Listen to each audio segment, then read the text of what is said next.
Assalamualaikum warahmatullahi wabarakatuh. Perkenalan saya tambah dengan NIM 1214541.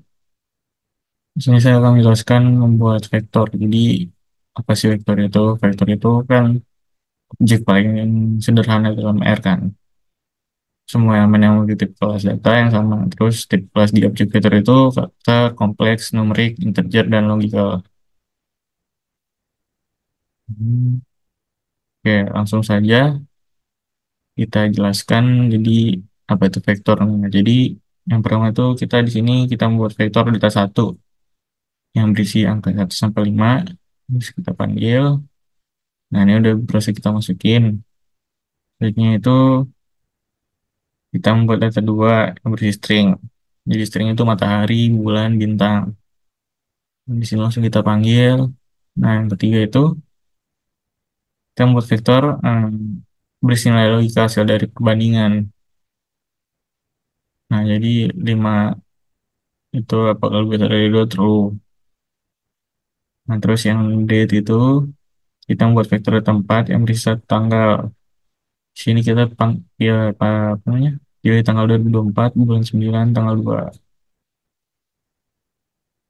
Nah, ini simpan datanya nih. Terus kita gabungin nih dari data-data keempat tersebut. Jadi data 5 berisi matahari, bilang string, terus bilang kompleks 8i dan logika true. Itu masuk nih di sini. Nah, terus kita cek kelasnya dari kita simpen tipe data dari vektor satu nih, data satu, terus ke dalam variabel cek satu. Nah, numerik kelasnya. Data dua itu karakter, data tiga itu logikal, data empat itu date, data lima itu karakter. Mungkin karena ini kompleks pada karakter. Nah, selanjutnya itu ada namanya fungsi vektor khusus. Jadi kita tandanya itu ada titik duanya. Itu vektor numerik urutan atau naik atau turun. Itu bebas aja. Jadi di nilai ini kita berisi 1 sampai 5. Nah, itu kalau 1 sampai 5. Nah, sedangkan ini 1 sampai 10. Itu bisa juga dari 10 ke 1.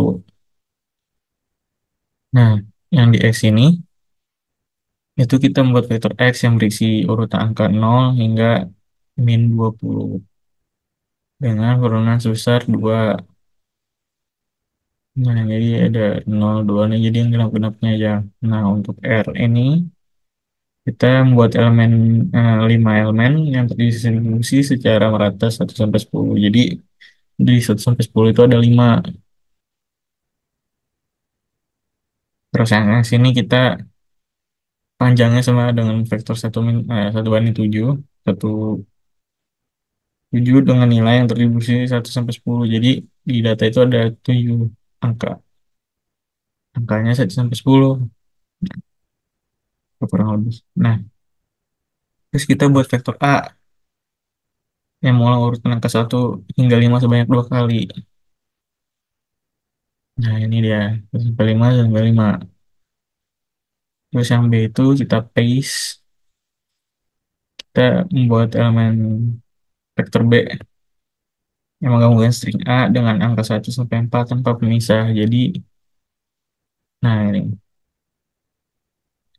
Terus yang C ini kita gabungin string A dengan angka 1 hingga 4 dengan pemisah minus.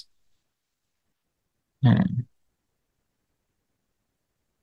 Baiklah, saya Dwi Sulisteni dengan NIM 121450079. Di sini saya akan melanjutkan penjelasan dari rekan saya. Saya akan menjelaskan di bagian matriks.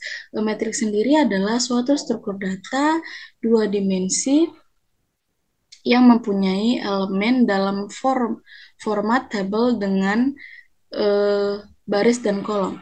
Di sini yang pertama ada code ini digunakan untuk menyimpan bilangan bulat dari 1 sampai 12.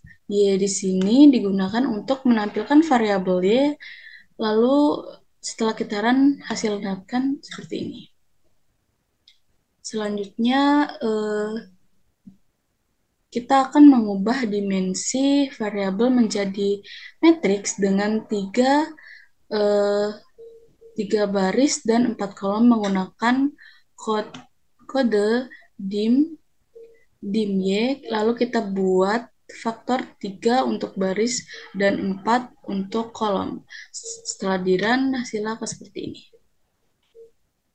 Yang selanjutnya y matriks x1 matriks data Y and row sama dengan 4 digunakan untuk membentuk matriks variabel dengan 4 baris. Setelah di run hasilnya seperti ini. Yang selanjutnya Y matriks 2 matriks data Y and row 3 dan and call 4. Code ini digunakan untuk membentuk matriks variabel dengan Y 3 baris dan dengan Y 3 baris dan 4 kolom karena Y memiliki 12 elemen matriks yang setelah di run yang mendapatkan seperti ini. Selanjutnya kita akan menggabungkan dua matriks berdasarkan baris dengan R-bind dan menggabungkan dua matriks berdasarkan kolom dengan C-bind. Yang pertama eh, kita code ini digunakan untuk membuat matriks dari bilangan bulat yaitu 2 sampai 10. Setelah di run hasilnya seperti ini. Selanjutnya kita akan membuat eh, vektor matriks dari vektor bilangan 5 sampai 13. Setelah di run hasilnya akan seperti ini.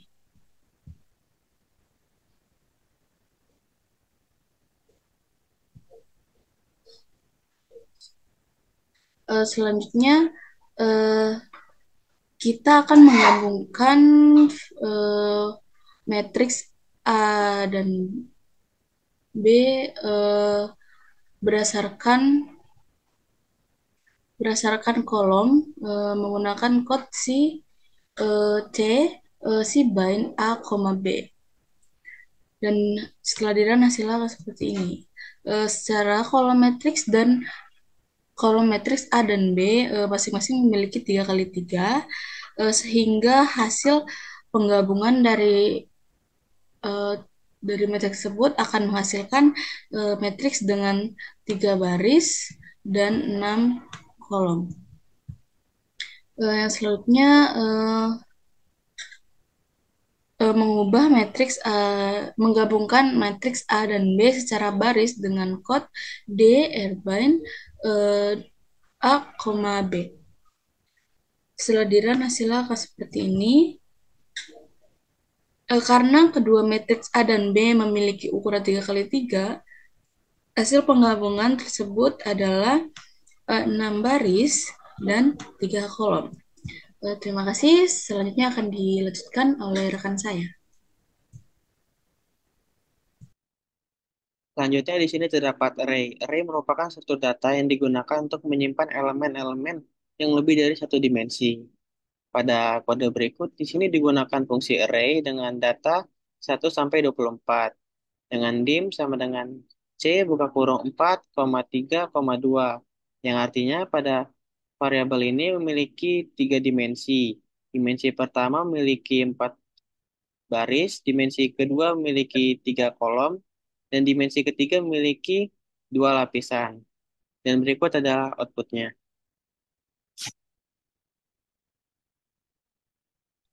Pada kode berikut di sini kita dapat mengakses suatu elemen dengan menggunakan kode berikut, yang dimana kode ini kita mengakses baris kedua, kolom 3 pada lapisan ke-1 dengan hasil yaitu 10. Pada kode berikut ini, kita akan merubah dimensi array sebelumnya, yang dimana pada array sebelumnya di sini barisnya yaitu 4, kolomnya 3, dan lapisannya 2. Sedangkan di sini dirubah menjadi barisannya 2, kolomnya 6, dan lapisannya tetap sama, yaitu 2. Dan berikut adalah outputnya. Pada kode berikut ini, kita dapat menghitung total dari variabel myArray, yaitu totalnya adalah 300, dengan menggunakan sum. Pada kode selanjutnya, kita dapat menghitung rata-rata dari variabel myArray dengan menggunakan main, dan dapat hasilnya yaitu 12,5. Selanjutnya, kita akan mengakses suatu baris 1 dan kolom 2 pada setiap lapisan, dan didapat hasilnya pada lapisan pertama yaitu 3 dan lapisan kedua yaitu 15. Halo semua, perkenalkan nama saya Natasha Egelina Marbun dengan NIM 122450024. Dan selanjutnya saya akan menjelaskan tentang faktor. Nah, apa sih itu faktor? Jadi faktor adalah tipe data yang digunakan untuk menyimpan data kategorikal. Nah, faktor ini sangat berguna ketika kita memiliki variabel yang hanya bisa mengambil nilai dari beberapa kategori yang telah ditentukan. Misalnya, ya atau tidak, pria atau wanita, dingin atau panas, dan sebagainya. Nah, kira-kira gimana ya cara membuat vektor karakter? Pertama kita akan membuat vektor karakter. Nah, di sini langsung saja kita definisikan eh, cara vektor. Lalu kita masukkan data berbentuk karakter. Di sini data karakter yang kita gunakan adalah nama-nama warna. Ada merah, biru, hijau, biru, dan merah. Di sini langsung saja kita panggil. Nah, outputnya akan berbentuk merah, biru, hijau, biru, dan merah. Selanjutnya, gimana sih cara kita mengkonversi vektor karakter menjadi sebuah faktor? Nah, hal yang pertama kita lakukan adalah kita definisikan suatu variabel. Di sini saya menggunakan color vector, faktor. Nah, karena kita ingin mengkonversi dari vektor ke faktor, langsung saja kita masukkan di sini faktor. Lalu kita panggil data char vektor yang telah kita buat tadi. Nah, di sini dapat kita lihat data yang tadinya masih berbentuk vektor sudah diganti menjadi data yang berbentuk faktor. Di sini dapat kita lihat bahwa petik duanya sudah hilang, merah, tapi datanya tetap merah, biru, hijau, biru, merah. Nah, apa yang menandakannya? Di sini juga udah ditampilkan bahwa level dari data kita tadi itu adalah biru, hijau, dan merah. Ini menandakan bahwa data kita tadi yang berbentuk vektor karakter telah dikonversi menjadi faktor. Selanjutnya, gimana sih cara kita mengakses level dari faktor yang kita punya tadi? Nah, kita kan tadi punya level biru, hijau, merah. Nah, gimana sih cara kita mengaksesnya langsung? Di sini kita bisa eh, langsung kasih argumen levels. Lalu kita panggil data yang sudah kita konversi tadi, yang udah kita konversi dari vektor karakter menjadi faktor. Nah, di sini kita bakal dikasih tahu kalau level dari data yang udah kita konversi tadi itu adalah biru, hijau, dan merah. Nah, selanjutnya ada membuat data ordinal. Nah, jadi apa sih gunanya membuat faktor ordinal ini? Jadi, faktor ordinal ini berguna untuk merepresentasikan data yang memiliki urutan atau peringkat, tetapi eh, tanpa jarak ataupun nilai yang jelas di antara tingkatan ataupun rentangnya.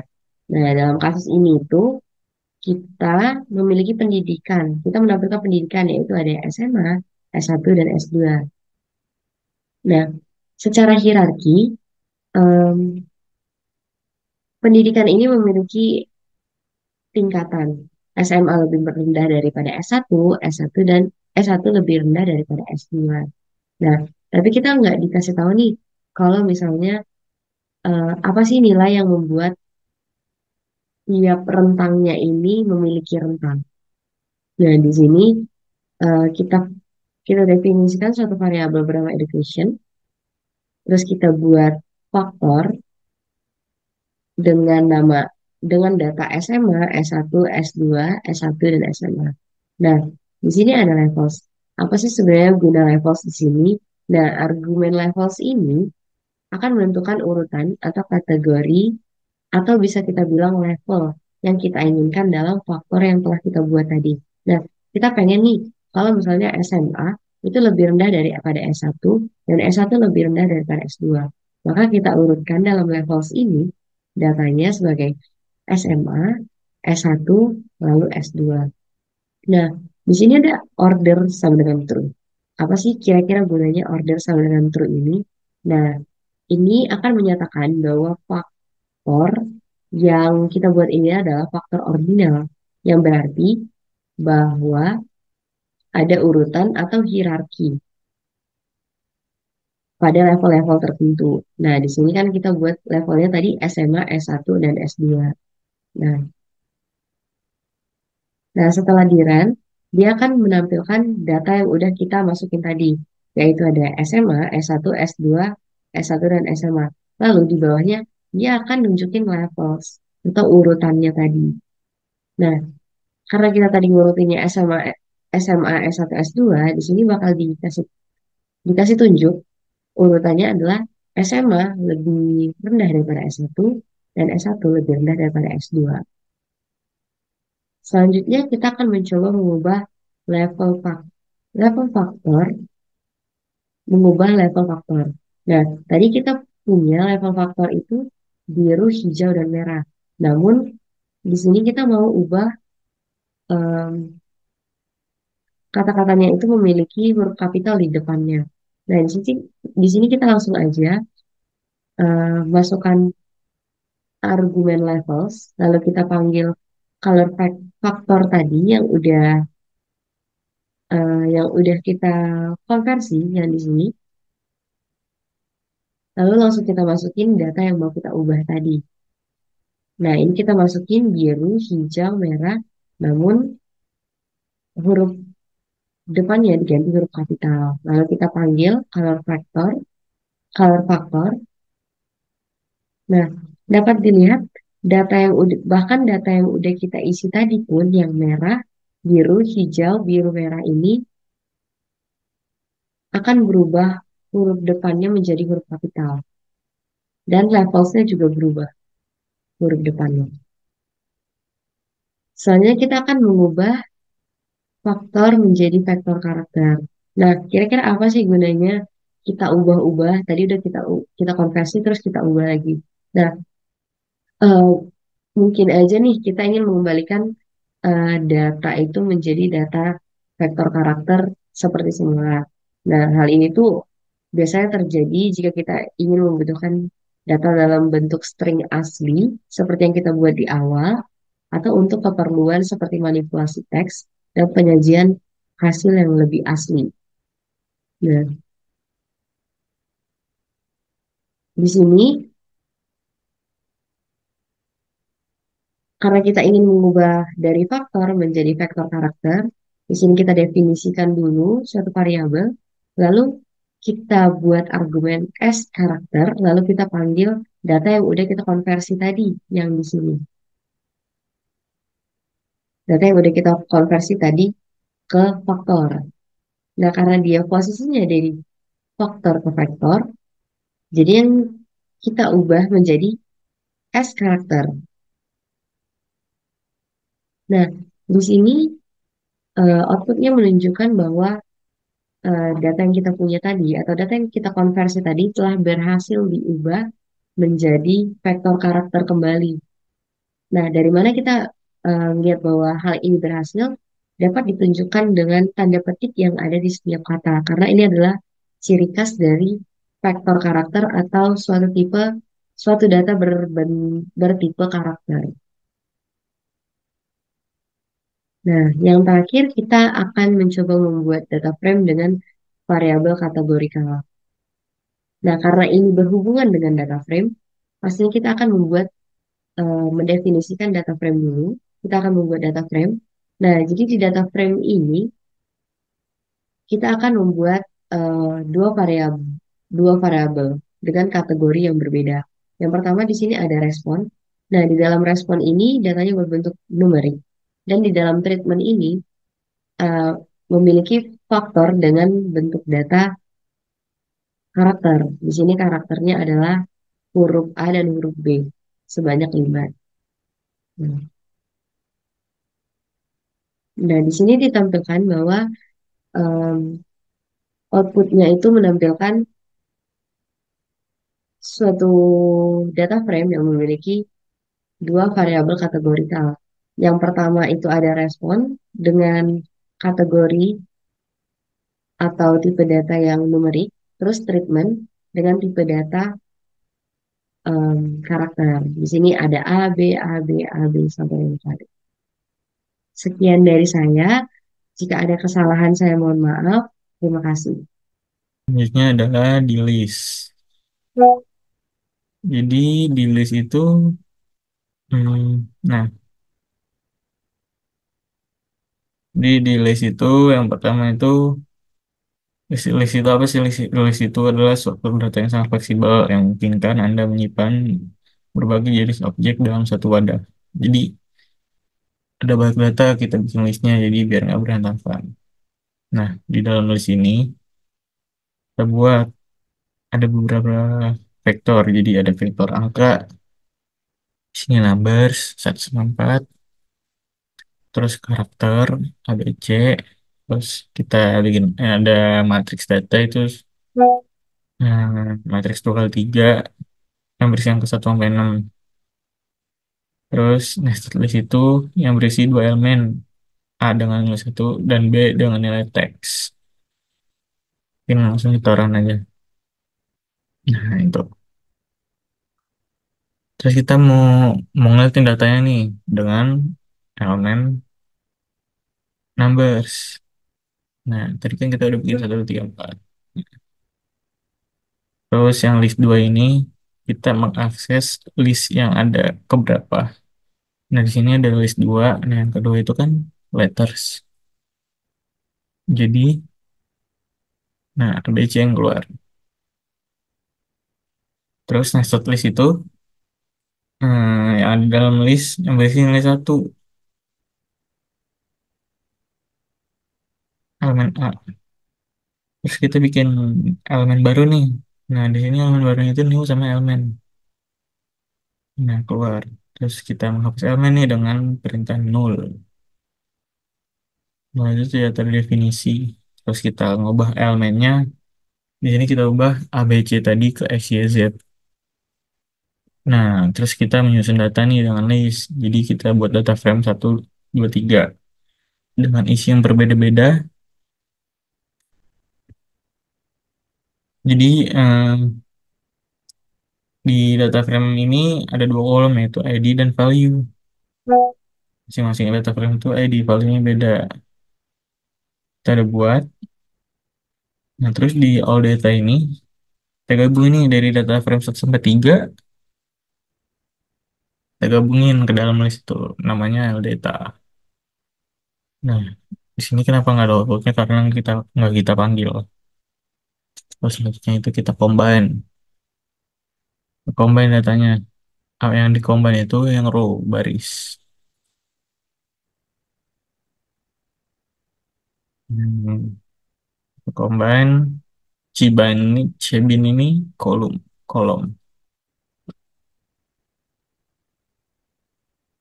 Nah, setelah di combine, nah kita panggil. Dar, selesai. Mungkin itu saja dari saya. Kurang lebihnya mohon maaf. Assalamualaikum warahmatullahi wabarakatuh.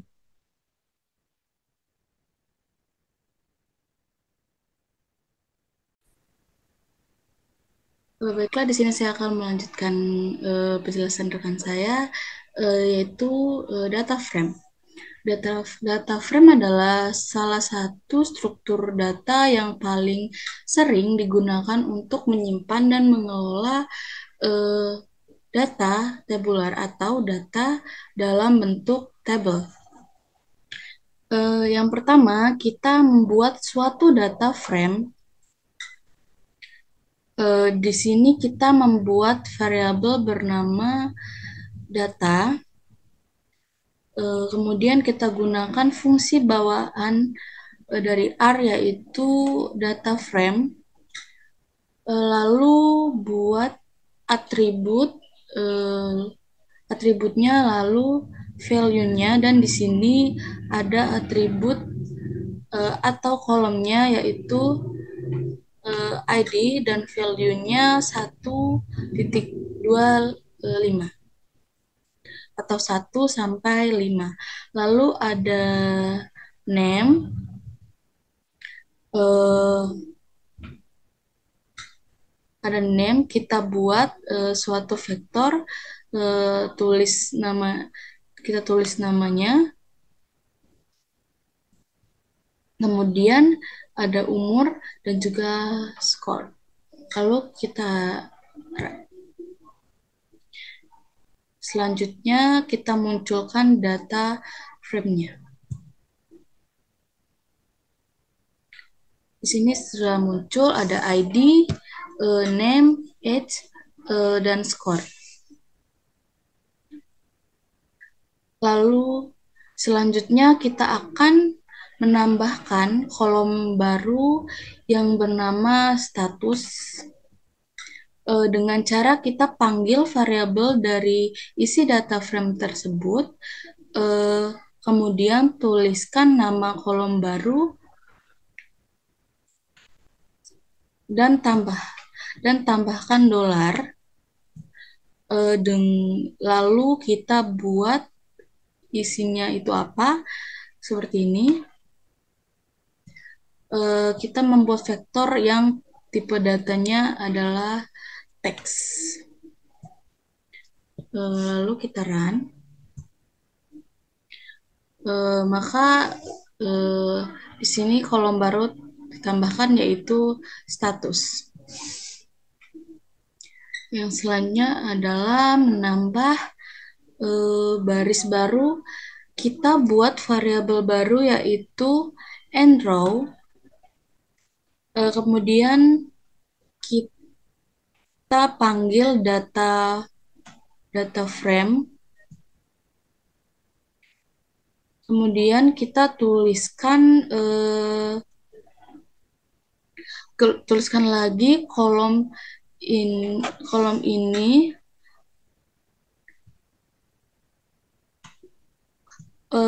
harus sama, kolom ini harus sama untuk menambahkan data baru atau enrow baru dalam satu data frame yang telah dibuat sebelumnya.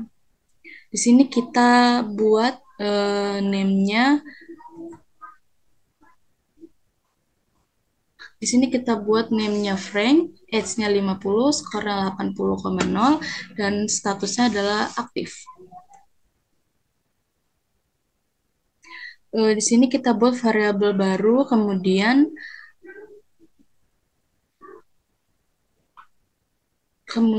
buat rbind. Ini fungsinya untuk menambahkan atau menggabungkan data lama dengan data baru. Di sini kita run.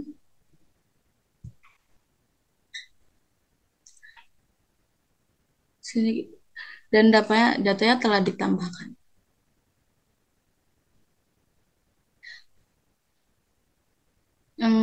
Selanjutnya, kita akan membuat data frame. Kita juga dapat memanggil data frame yang sudah ada dalam bentuk Excel atau CSV. Nah, di sini kita akan mengimpor suatu dataset dari luar.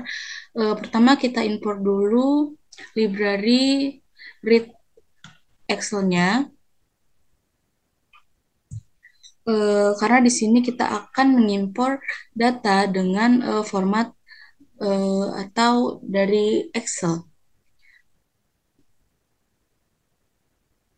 Kita buat nama variabelnya, lalu kita panggil fungsi read Excel. Lalu di sini pada data kita sudah miliki. Coba kita run. Data seperti ini data yang berhasil kita panggil. Dan yang terakhir, kita bisa mengekspor data dengan format CSV menggunakan library readr. Maaf, kita bisa mengimpor menggunakan write.csv. Kemudian kita buat variabel data CSV langsung menggunakan fungsi read CSV. Lalu kita panggil pet yang kita punya masing-masing, lalu kita run. Sini muncul data dengan format CSV. Terima kasih. Selanjutnya akan dilanjutkan oleh rekan saya.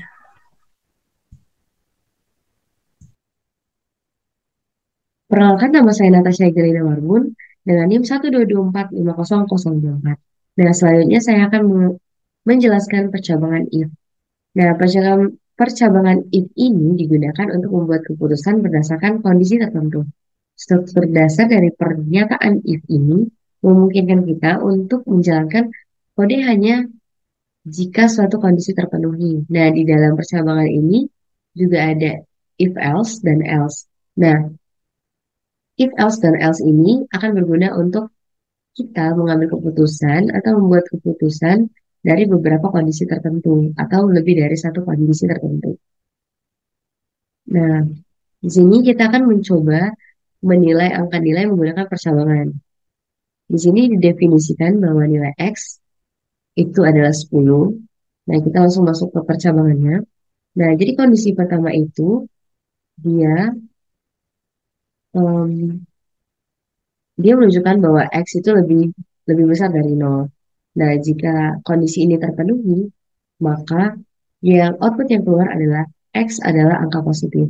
Nah, apabila kondisi pertama tidak terpenuhi, maka dia akan lompat ke kondisi yang kedua. Nah, di sini di kondisi kedua ini dia akan menerima X apabila X kurang dari 0 dan akan mengeluarkan output X adalah angka negatif. Nah, apabila masih belum memenuhi juga, dia akan terlempar ke kondisi terakhir atau kondisi sisa yang diberi argumen else. Nah, di kondisi sisa ini, apabila dia masuk ke kondisi sisa, output yang diberikan adalah X adalah 0. Nah, di sini karena X bernilai 10, pastinya dia akan masuk ke percabangan pertama. Kenapa? Karena di percabangan pertama ini, X yang diminta adalah X lebih besar dari 0. Makanya outputnya X adalah angka positif.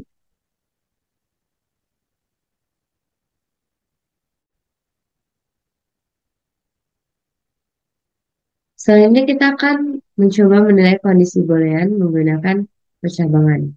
Nah, di sini didefinisikan suatu variabel is raining itu bernilai false. Nah, kita masuk ke kondisi pertama. Jika data yang dimasukkan is raining, maka output yang dihasilkan adalah bawah payung. Nah, jika tidak memenuhi kondisi pertama, dia akan langsung melempar ke kondisi terakhir atau kondisi sisa yang akan mengeluarkan output tidak perlu bawah payung. Nah, karena is raining di sini didefinisikan sebagai false, berarti sama aja dong. Di sini kita memberikan nilai yang salah dan pasti output yang diberikan adalah tidak perlu bawa payung.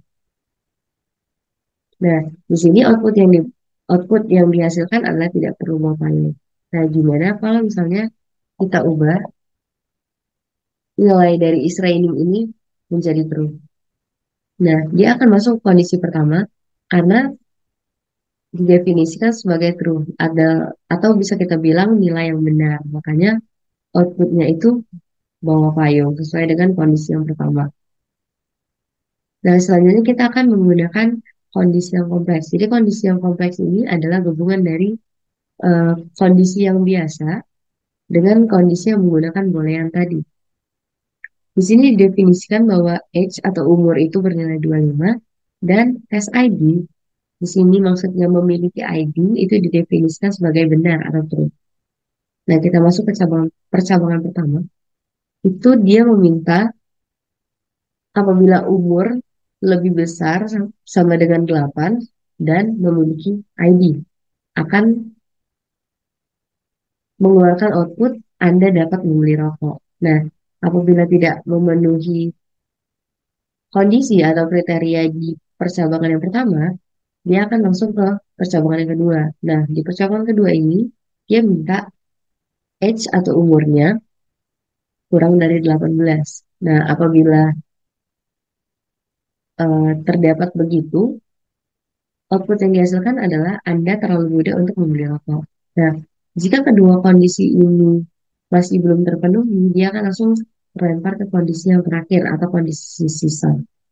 Nah, di kondisi sisa ini, dia akan mengeluarkan output Anda perlu menunjukkan ID.